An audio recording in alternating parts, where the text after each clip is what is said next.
Hey everyone, welcome in Sony Educational Coaching Center. Today we are doing our chapter number 13, स्वच्छता सर्वोपरि। स्वच्छता means होती है सफाई और सर्वोपरि मीन्स सबसे पहले। कि आज का जो हमारा चैप्टर है वो किससे रिलेटेड है? सफाई से रिलेटेड है। यहाँ पर बच्चा अपनी माँ से पूछता है, माँ आप रोजाना घर की साफ सफाई क्यों करती हैं?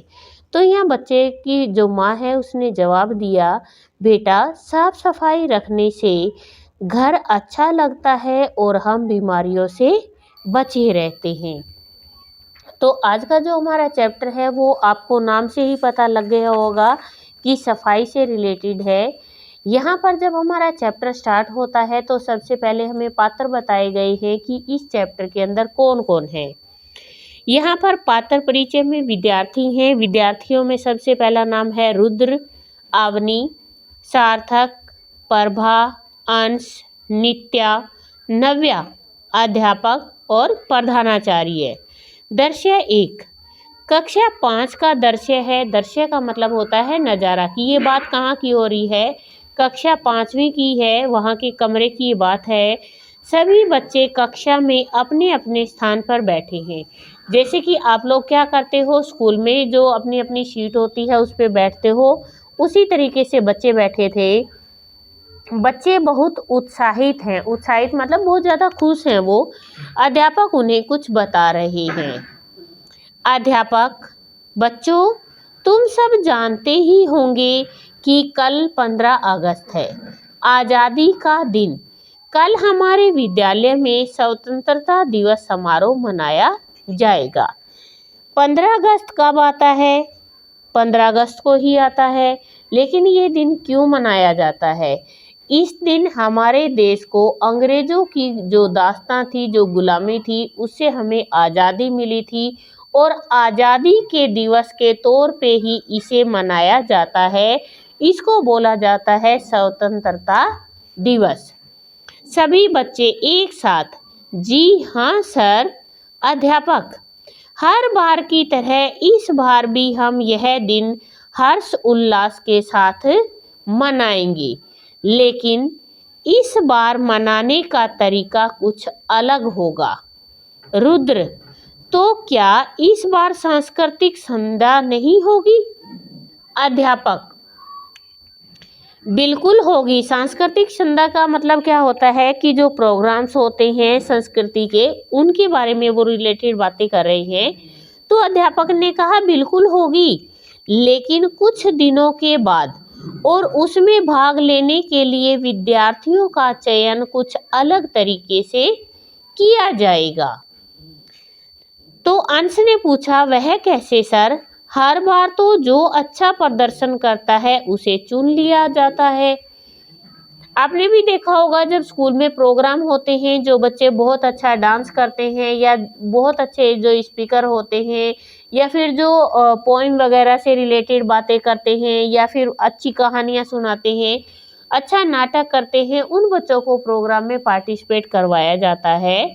तो यहाँ पर प्रभा ने कहा, सर मेरे विचार से चयन का यह तरीका ठीक नहीं है, क्योंकि इसमें कई ऐसे बच्चे नहीं चुने जाते जो शर्मीले होते हैं या किसी कारण से उस समय अच्छा प्रदर्शन नहीं कर पाते। नित्या, प्रभा ठीक कह रही है सर। इस तरीके से एक ही बच्चे बार बार चुन लिए जाते हैं। अवनी, यह तो ठीक है, परंतु अच्छे कार्यक्रम के लिए तो अच्छे कलाकारों की ही ज़रूरत होती है और अनुभवी बच्चे ही अच्छा प्रदर्शन करते हैं। अनुभवी मतलब जिनको बहुत अच्छा अनुभव होता है, जिनमें एक्सपीरियंस होता है। सार्थक, तो क्या बाकी बच्चों को सीखने का मौका ही नहीं मिलना चाहिए? अध्यापक, ऐसा नहीं है, हमने इस समस्या का हल निकाल लिया है। यहाँ पर बच्चे किससे रिलेटेड बातें कर रहे हैं? 15 अगस्त से रिलेटेड बातें कर रहे हैं। तो हमेशा उनके स्कूल में क्या होता है, जो बच्चे बहुत अच्छा प्रदर्शन करते हैं उन बच्चों को लिया जाता है। लेकिन अब की बार उनके अध्यापक ने कहा कि अब की बार जो बच्चे हैं वो बिल्कुल अलग तरीके से चुने जाएंगे जो कार्यक्रम के अंदर भाग लें। अध्यापक ने कहा कि नहीं, ऐसा कुछ भी नहीं होगा, कि ऐसा नहीं है कि जो बच्चे बार बार प्रोग्राम में पार्टिसिपेट करते हैं वही बच्चे आएंगे। अब की बार अलग तरीके से बच्चे चुनेंगे और समस्या का हल भी निकाल लिया गया है। सभी बच्चे, वह क्या सर?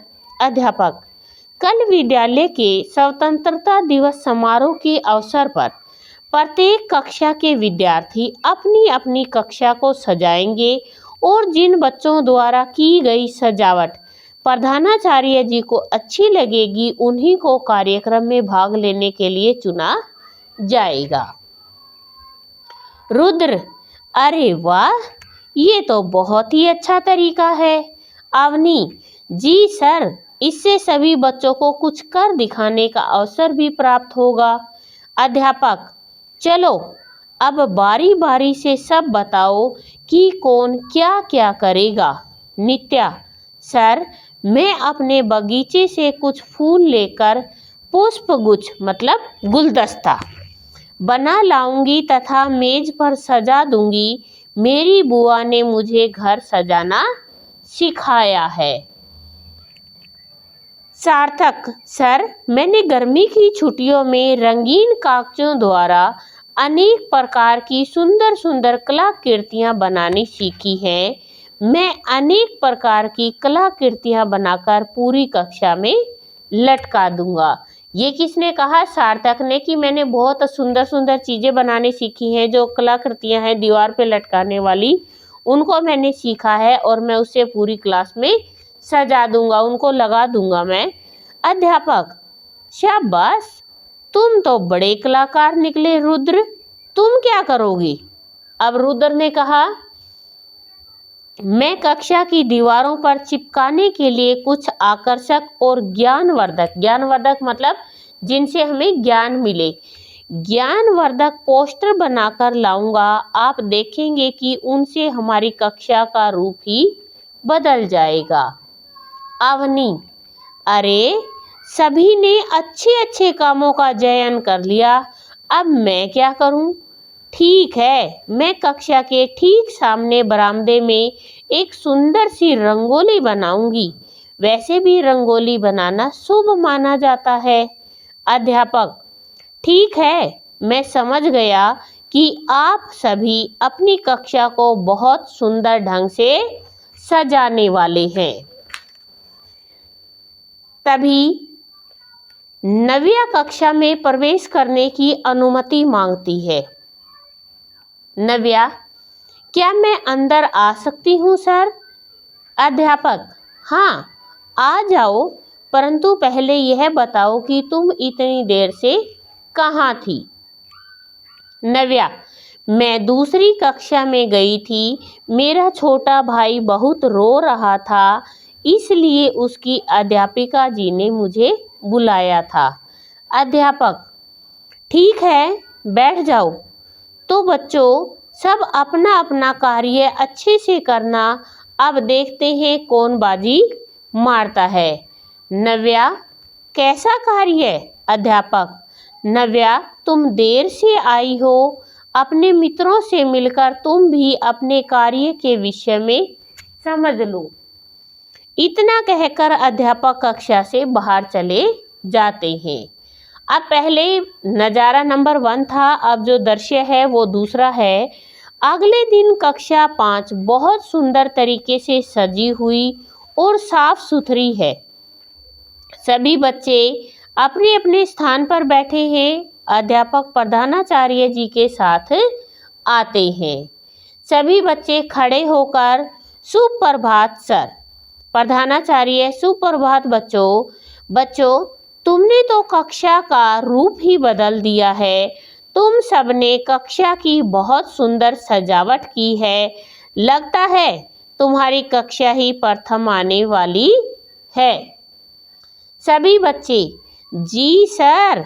अध्यापक, बच्चों, अब तुम सब एक एक करके यह बताओ कि इस सज्जा में किसका क्या योगदान है। प्रधानाचार्य पुष्प गुच्छ को देखते हुए, मतलब गुलदस्ता उन्होंने देखा, बहुत सुंदर पुष्प सज्जा है, कि पुष्प सज्जा मतलब फूलों से बहुत सुंदर सजाया हुआ है। यह किसने की है? नित्या खड़ी होकर, मैंने सर, मुझे यह कला मेरी बुआ ने सिखाई है। प्रधानाचार्य पोस्टर देखकर, काफी सुंदर पोस्टर हैं, ये किसने बनाए हैं? रुद्र खड़े होकर, मैंने सर, मैं पिछली बार पोस्टर प्रतियोगिता में भी प्रथम आया था। अध्यापक, ये कागज के झाड़ फानूस भी कितने सुंदर हैं, ये किसने बनाए हैं? सार्थक, सर, ये मैंने बनाए हैं, ये मैंने गर्मी की छुट्टियों में हॉबी क्लासेस के द्वारा सीखे थे। प्रधानाचार्य, रंगोली तो मैंने कक्षा में प्रवेश करते ही देख ली थी और मुझे पता है कि यह रंगोली अवनी ने ही बनाई होगी। अवनी, जी सर, मैं रंगोली प्रतियोगिता में हमेशा भाग लेती हूँ। अध्यापक, वह पेंटिंग देखिए, वह अंश ने बनाई है, कितनी सजीव लगती है। सजीव मतलब ऐसा लगता है जैसे उसके अंदर प्राण हो। प्रधानाचार्य, अरे हाँ, यह तो वास्तव में बिल्कुल सजीव लगती है। नव्या से, बेटा तुम क्यों उदास बैठी हो, क्या तुमने कुछ नहीं किया? नव्या, सर, मुझे क्षमा कीजिए, कक्षा को सजाने में मेरा कोई योगदान नहीं है, मैंने तो बस सभी दोस्तों की मदद की है। हाँ, मैंने एक कार्य अवश्य किया है, मैंने पूरी कक्षा की सफाई की है, फर्श, दीवारें, श्यामपट्ट, यहाँ तक कि सभी बेंचों को साफ करके मैंने ही चमकाया है। जो फूल, कागज के टुकड़े, रंग आदि इधर उधर बिखर गए थे, मैंने उन्हें उठाकर कूड़ेदान में डाल दिया है। प्रधानाचार्य, नव्या, यहाँ आओ बेटी, तुम यह नहीं जानती हो कि तुमने ही कक्षा की सजावट का सबसे महत्वपूर्ण कार्य किया है। देखो, ऊपरी सजावट कितनी भी सुंदर हो, जब तक सजावट की जाने वाली जगह साफ सुथरी न हो तब तक उस सजावट का कोई महत्व नहीं होता, उस पर कोई ध्यान नहीं देता। इसलिए स्वच्छता का स्थान सबसे महत्वपूर्ण और सबसे ऊपर है। सफाई से साधारण सी वस्तु भी सुंदर दिखने लगती है। बच्चों से सोचो, यदि कक्षा में चारों ओर गंदगी फैली होती तो क्या इस कक्षा को सुंदर कह सकते थे? सभी बच्चे, नहीं सर। प्रधानाचार्य, इसका मतलब आज की बाजी कौन जीता? सभी बच्चे, नव्या नव्या नव्या। अध्यापक, नव्या, तुम नाटक में भाग लेना चाहती थी न, अब तुम उसमें जरूर भाग ले सकती हो। प्रधानाचार्य, बच्चों, नव्या के साथ तुम सब ने भी बहुत सुंदर काम किया है, इसलिए तुम सभी कार्यक्रम में भाग ले सकोगे।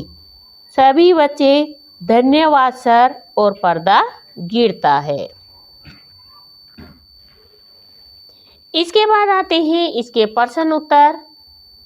सबसे पहले हैं आपके मौखिक क्वेश्चन। प्रस्तुत नाटक में कितने पात्र हैं? प्रस्तुत नाटक में 9 पात्र हैं। तो यहाँ पात्र की जगह यहाँ कितने जो पूछा है, कितने की जगह हम लिख सकते हैं प्रस्तुत नाटक में 9 पात्र हैं। सार्थक ने झाड़ फानूस बनाने कहाँ से सीखा था? सार्थक ने झाड़ फानूस बनाना यहाँ कहाँ की जगह आएगा? हॉबी क्लासेस से सीखा था। अवनी हमेशा किस प्रतियोगिता में भाग लेती थी? किस की जगह आ जाएगा? रंगोली। अवनी हमेशा रंगोली प्रतियोगिता में भाग लेती थी। पोस्टर प्रतियोगिता में पिछली बार प्रथम कौन आया था? कौन की जगह आएगा? रुद्र। पोस्टर प्रतियोगिता में पिछली बार प्रथम रुद्र आया था। पुष्प सज्जा किसने की थी? पुष्प सज्जा नित्या ने की थी। किसने की जगह आएगा? नित्या ने की थी।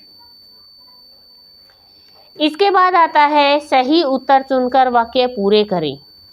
विद्यालय में दिवस समारोह मनाया जा रहा था, कौन सा? स्वतंत्रता अच्छे बहुत बच्चे ही अच्छा प्रदर्शन करते हैं। कैसे बच्चे? अनुभवी बच्चे। यह मेरी बुआ ने सिखाई, यह कला मेरी बुआ ने सिखाई। सफाई से साधारण सी वस्तु भी क्या दिखने लगती है? सुंदर दिखने लगती है। किसने और क्यों कहा? तो क्या इस बार सांस्कृतिक संध्या नहीं होगी? ये किसने कहा? रुद्र ने कहा। इसके बाद आता है कि किसने कहा और क्यों कहा? कहा ये रुद्र ने। क्यों कहा? जब अध्यापक ने सांस्कृतिक संध्या अलग तरीके से मनाने को कहा तो रुद्र ने पूछा क्या इस बार सांस्कृतिक संध्या नहीं मनाई जाएगी? प्रभा ठीक कह रही है सर। ये किसने कहा? नित्या ने कहा। कब कहा? जब प्रभा ने चयन के तरीकों को गलत बताया तो नित्या ने भी उसका साथ दिया। नेक्स्ट है शाबाश, तुम तो बड़े कलाकार निकले। ये बात किसने कही? अध्यापक ने कही। किससे? जब सार्थक ने कलाकृतियों के बारे में बताया कि ये कलाकृतियाँ मैंने बनाई हैं तो अध्यापक ने उससे कहा कि तुम तो बहुत बड़े कलाकार निकले।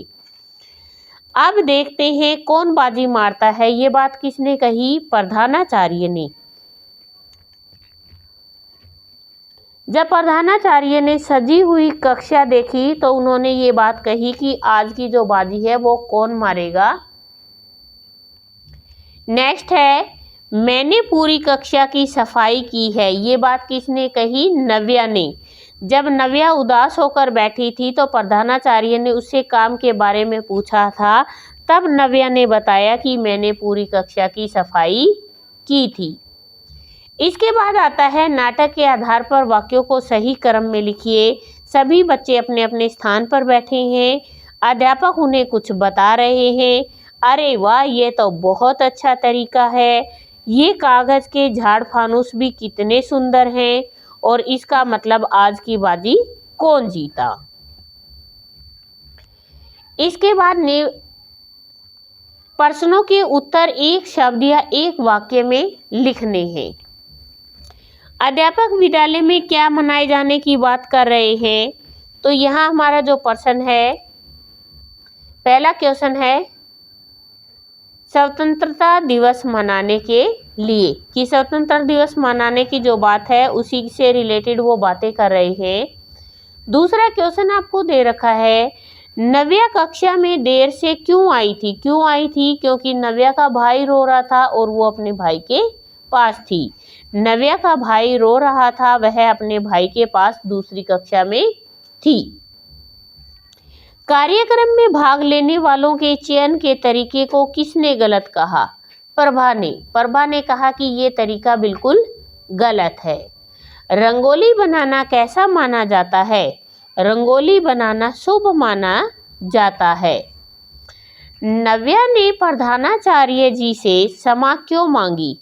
कक्षा को सजाने में सहायता ना करने के कारण। कि नव्या ने कहा कि मैंने कक्षा को किसी भी तरीके से नहीं सजाया है, इसीलिए उसने माफी मांगी। इसके बाद जो नेक्स्ट क्वेश्चन आते हैं हमारे, ये आपके एक से अधिक वाक्य में लिखने वाले जो क्वेश्चन हैं। सांस्कृतिक संध्या के कार्यक्रम में भाग लेने वाले विद्यार्थियों का चयन किस प्रकार किया जाना था? सभी बच्चों को अपनी कक्षा को सजाना है और जिन बच्चों द्वारा की गई सजावट प्रधानाचार्य जी को अच्छी लगेगी उन्हीं को कार्यक्रम में भाग लेने के लिए चुना जाएगा। नेक्स्ट क्वेश्चन है अध्यापक ने चयन के तरीके की समस्या का हल क्या निकाला था? जैसा आपका पहला क्वेश्चन है वो जो आंसर था सेम इसका आंसर है।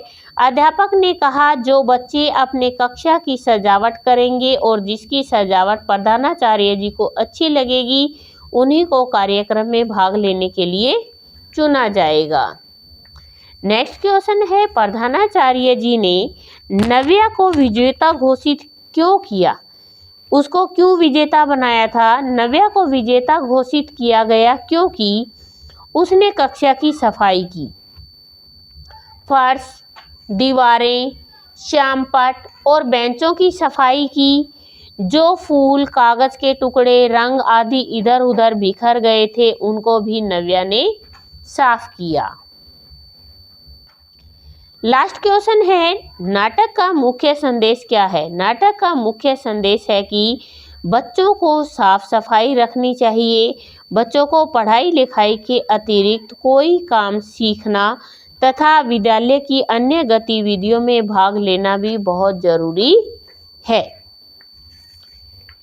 इसके बाद आता है आपका भाषा और व्याकरण। भाषा और व्याकरण में आपको दे रखा है शब्दों से विशेषण बनाने हैं आपको, कि संज्ञा और शब्दों के साथ प्रत्यय के मेल से विशेषण शब्द बनते हैं। जैसे अंश का बन गया आंशिक, प्यार से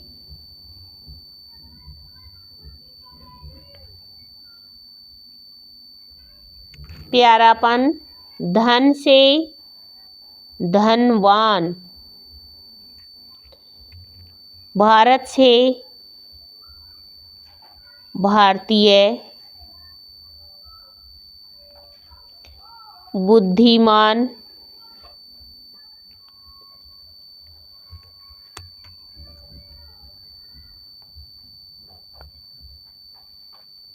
अनुभवी। इसके बाद आपको दे रखा है पाठ से क्रिया शब्द ढूंढकर उनको वाक्य में प्रयोग करो। क्रिया शब्द क्या होते हैं? जिन शब्दों से हमें काम के करने या होने का पता लगता है उसको हम बोलते हैं क्रिया। हमारे इस लेसन में बहुत जगह आया गया था, मनाया गया, कि जो स्वतंत्रता दिवस है उसको मनाया गया, चुनना, मिलना, करना और बनाऊंगी। इन्हीं से आपको क्या करने हैं? वाक्य में प्रयोग करने हैं। हमने स्वतंत्रता दिवस उल्लास के साथ, उल्लास मतलब खुशी के साथ, उल्लास के साथ मनाया।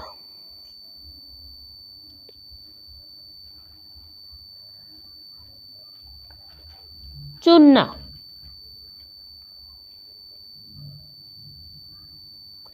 हमें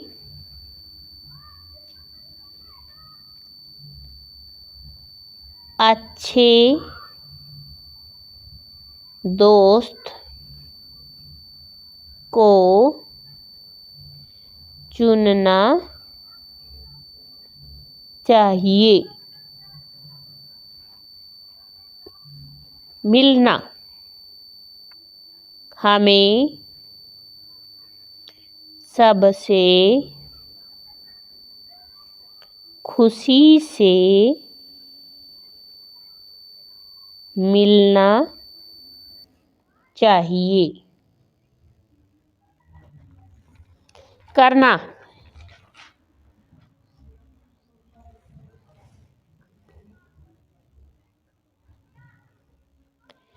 मोहन को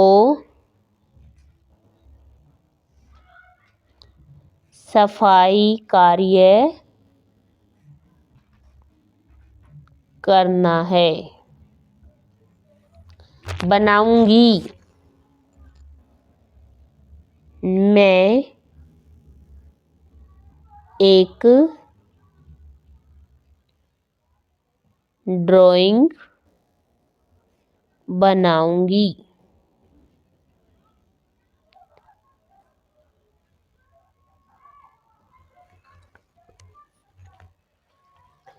नेक्स्ट आपको दे रखा है शब्दों में से मूल शब्द और प्रत्यय।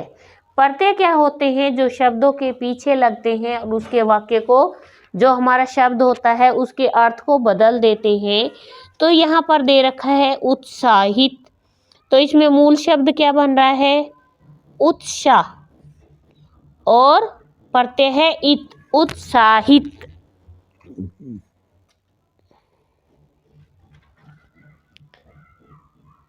संस्कृति,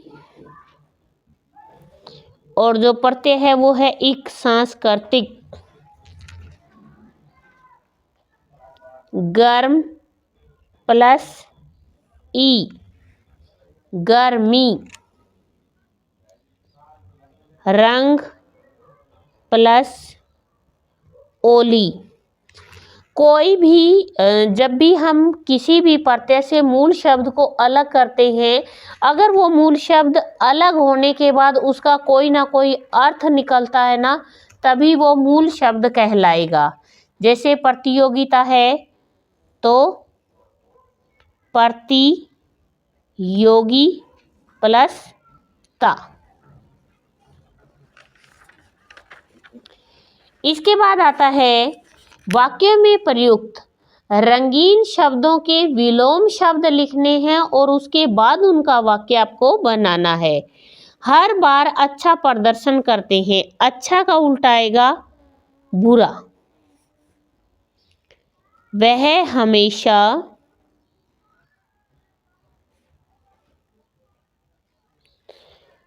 आप अलग भी बना सकते हो और इसी से भी बना सकते हो। बुरा प्रदर्शन करता है। गर्मी, गर्मी का जो अपोजिट आएगा वो आएगा सर्दी। मैंने गर्मी की छुट्टियों में रंगीन कागज से सुंदर आकृतियां बनाई। तो आप इसको ऐसे का ऐसा बना सकते हो। मैंने सर्दी की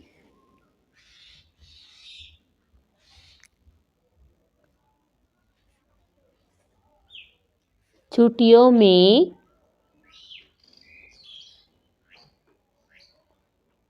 रंगीन कागज से सुंदर आकृतियां बनाई।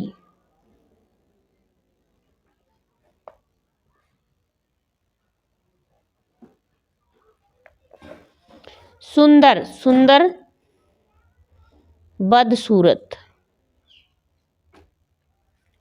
या फिर सुंदर का आप गंदा भी लिख सकते हो। वह बदसूरत है। मित्र, शत्रु,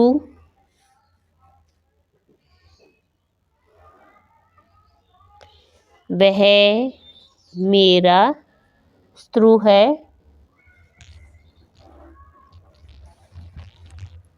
हमेशा, हमेशा का आएगा कभी कभी।